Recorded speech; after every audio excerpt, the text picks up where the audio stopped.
Doctor B are Ambedkar साहब के संविधान और मेड़ता की पवित्र जनता के आशीर्वाद से राजस्थान के सबसे बड़े पवित्र महापंचायत में मुझे बोलने का मौका मिला।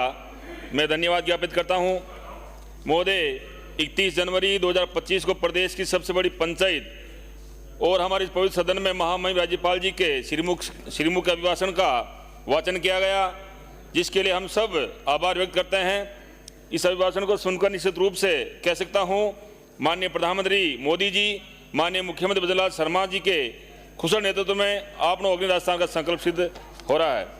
महोदय, प्रदेश के सघन एवं सर्वांगीण विकास के लिए हमारी भाजपा सरकार ने यशस्वी मुख्यमंत्री श्री भजनलाल जी शर्मा के नेतृत्व में अनेकों दूरगामी निर्णय लिए हैं। प्रदेश में औद्योगिक क्रांति लाने को लेकर प्रदेश की माताओं, बहनों, युवा साथियों, किसान बंधुओं, श्रमिकों के बेहतर अनेक बड़े फैसलों क्रियान्वित किया गया है।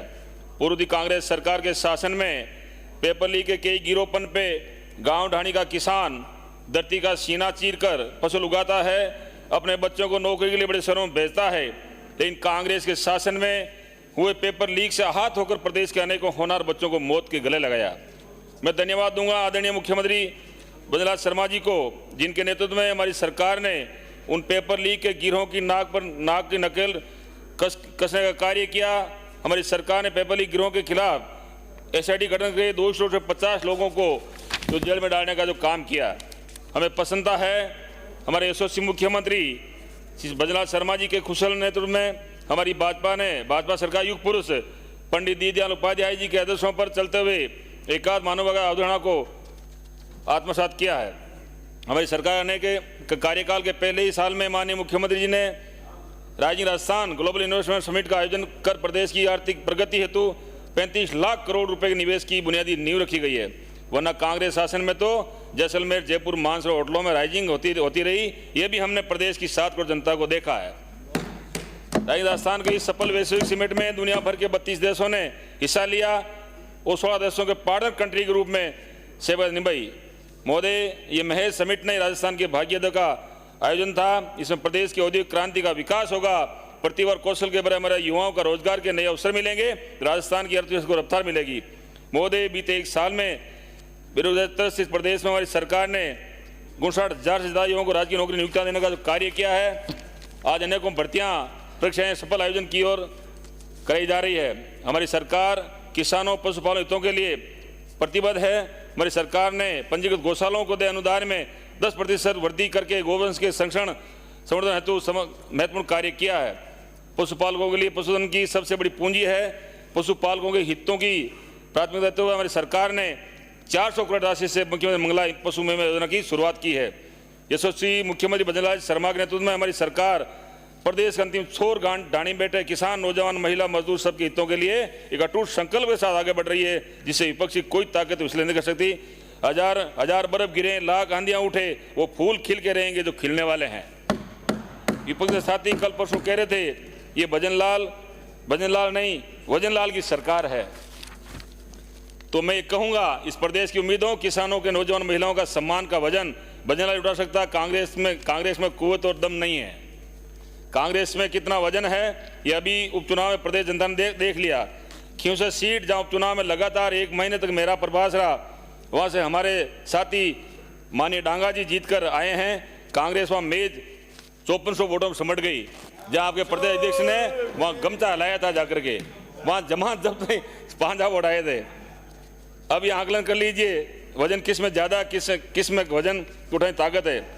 5400 वोट देकर हमारे एक मारवाड़ के नेता रिछपाल जी मिर्जा साहब कहते हैं कांग्रेस की धुनी बुझ गई।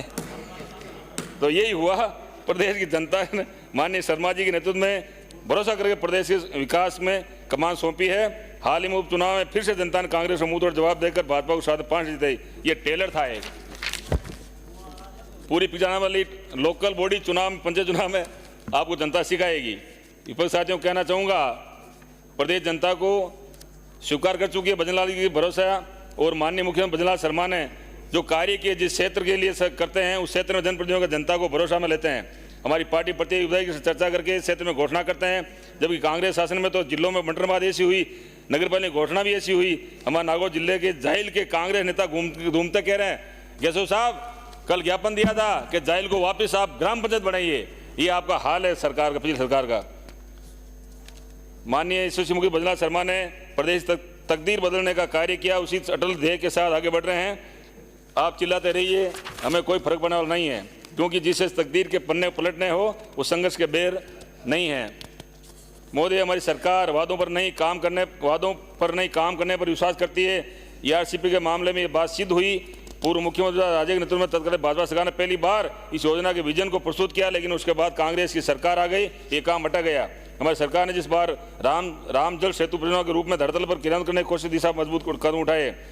इस प्रदेश की सरकार होने के नाते 17 जिलों की करीब 3 करोड़ आबादी पेयजल उपलब्ध हो गई, वहीं करीब 4 लाख हेक्टेयर ज़्यादा जमीन सिंचित होगी। राजस्थान की समृद्धि खुशहाल के लिए एक नई युग की शुरुआत है।